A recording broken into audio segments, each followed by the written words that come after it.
Once in a while, the world wakes up to the reality of global warming and it starts to do something about it.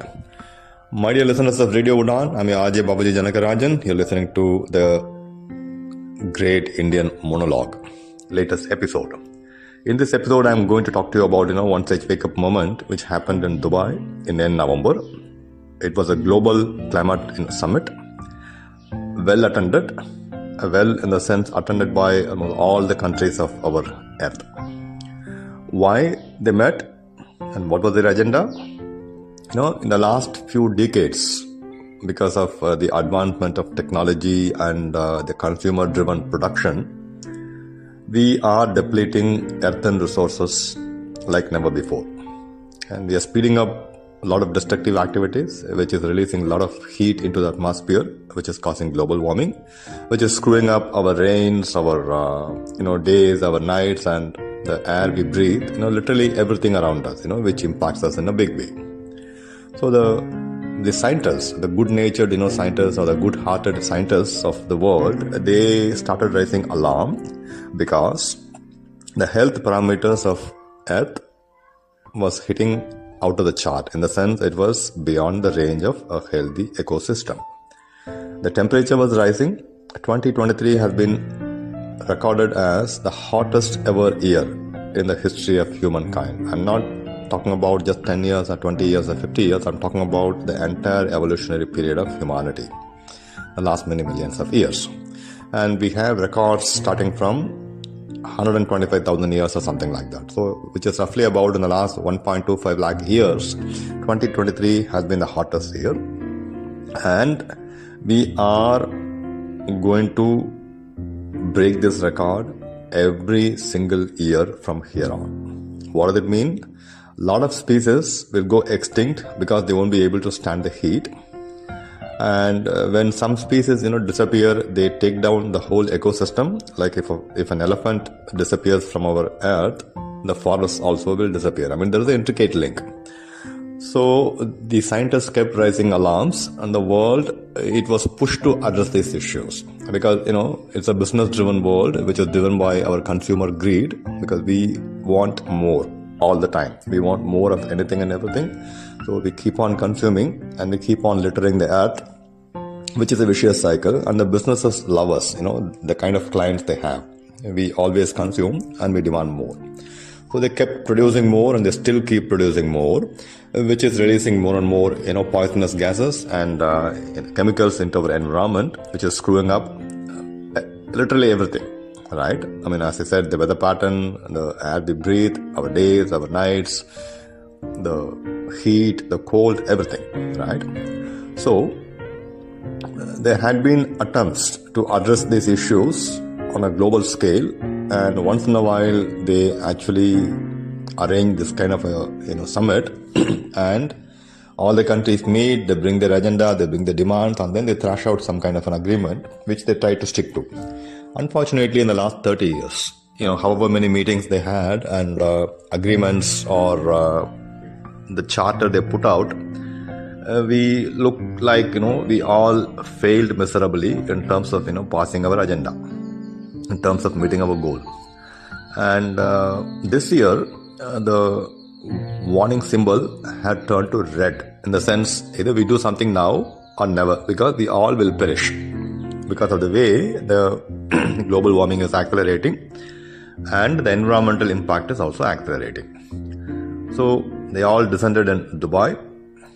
And what is happening in our world right now was, there is a big, tug of war or arm wrestle going on between fossil fuels and non-fossil fuels based economy.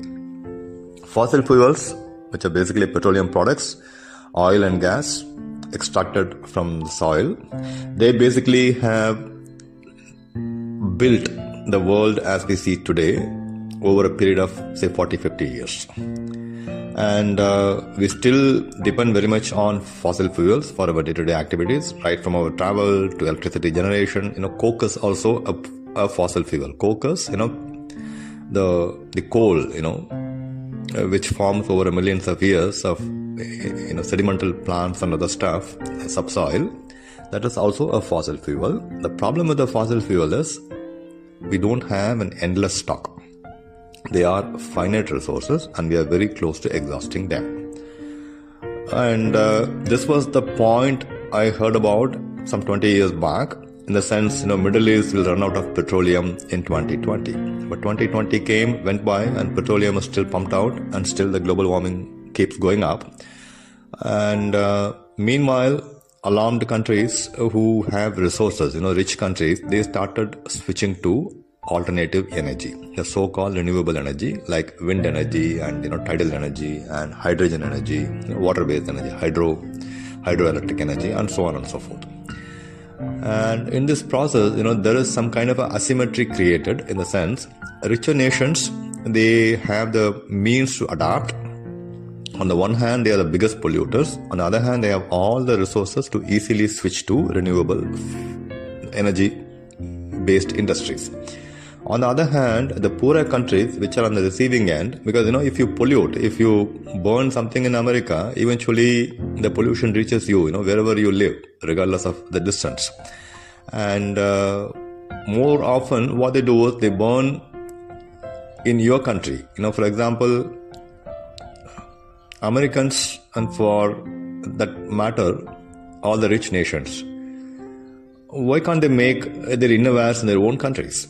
Have you ever thought about it? They are so rich, they can explore outer space and, they can do wonderful stuff with technology and science. But why are they dependent on India, Bangladesh and the Southeast Asia for their innerwear and fabrics, for their dresses?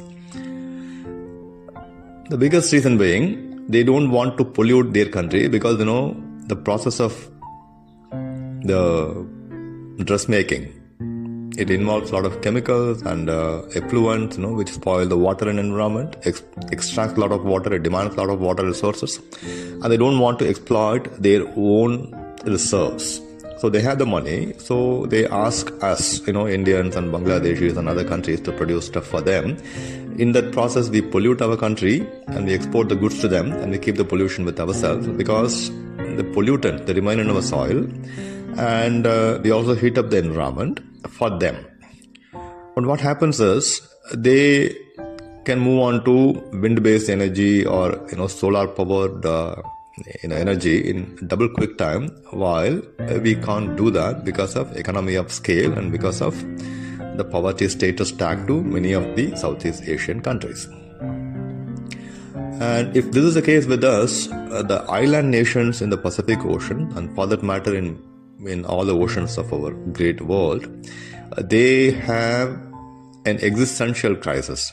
In the sense, the global warming, the immediate impact is felt by those islands because the sea level had started rising in the past 20 years.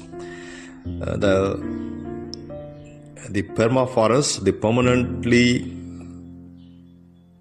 cool forest in Iceland, it started melting. Ice sheets of Antarctica and also near Iceland, they started melting. They keep adding more and more water to our oceans, which means the water level keeps rising, which means the islands which are surrounded by water, they are going to be submerged in it sooner or later, and sooner than we think. Like the Togo Island in the Pacific Ocean, one of the key proponents of important changes tabled in the latest climate summit, they have been raising this existential alarm for a while because they are punished for the sins done by somebody else who are sitting some thousands of kilometers away from those islands, right? Which is very unfair. So what they say is, you stop using fossil fuel immediately and you switch to renewable energy, you come up with a policy, and please help the poorer nations to switch to renewable energy by means of financing the transition. We need money, right? First of all, you have to compensate us for our suffering. So this is like, you have to give us money for your sins, and then give us more money for us to build ourselves the renewable energy grids and so on and so forth, which we can't do by ourselves because we are literally poor and we are actually suffering and we are drowning, right? So their voices were the biggest ones, which found resonance, which actually found resonance in a lot of other countries. But the biggest problem was the whole summit was chaired by a person called Al Jaber, who is an environmental minister in a Middle East country, and apparently he is also the CEO of a big oil producing corporation. You see the conflict of interest? And the oil bloc, the so-called oil producing countries, they came up with an argument that why are you singling out fossil fuel?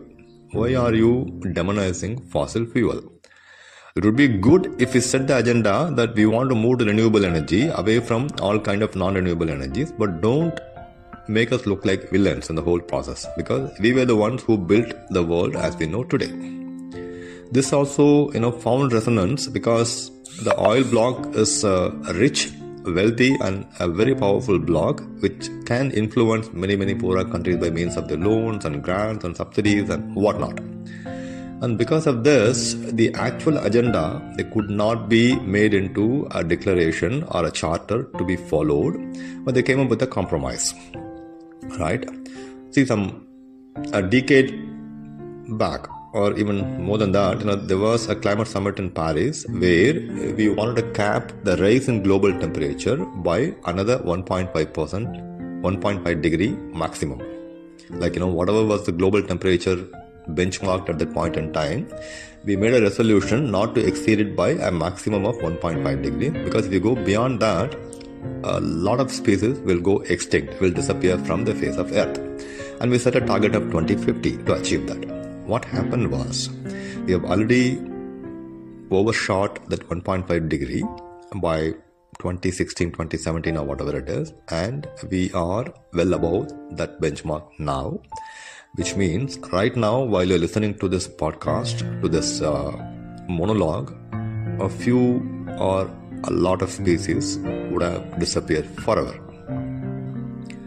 So now we have actually redrawn our charter, and we have agreed upon for some concrete measures, like the world having to move on to renewable energy by some fixed time, and the governments have to build the policies to implement them, to make this paperwork a reality, and to encourage those industries.